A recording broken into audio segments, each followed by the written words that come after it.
Meron po tayong malungkot na balita. Itinakas ng isang lalaki ang bangkay ng kanyang anak mula sa isang pagamutan sa Malabon. Wala raw kasi silang pambayad sa pag-iimbalsamo sa bata. Nakatutok si Mav Gonzales.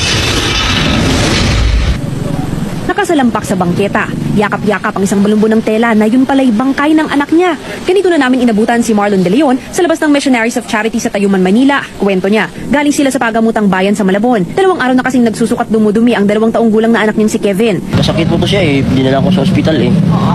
Tapos pagdating sa ospital, sabi ng doktor, di na daw pwede mabubuhay siya, mapatay na daw siya. Tapos dinala sa morgue, tinakas ko na lang siya. Ayon kay Dr. Emerlito Bungay, attending physician sa pagamutang bayan ng Malabon, dead on arrival na ang bata sa ospital. Sinubukan pa raw nila i-revive ang bata, ngunit namatay rin ito dahil sa severe dehydration at malnutrition.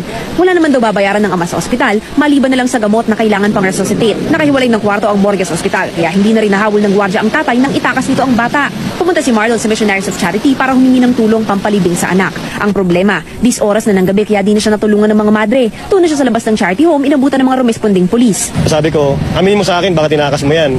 Anak mo ba yan? Anak ko po ito, sir. Aminin ko po sa inyo, tinakas ko po ito. Sabi niya, dahil wala po akong kakayahan na bayaran yung pag-iimbalsa mo sa bata.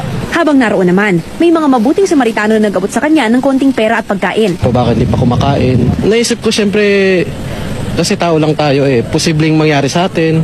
So, nano naman ako doon, kaya ko namang tumulong kahit papaano. Sa maliit na paraan, ginawa ko na po.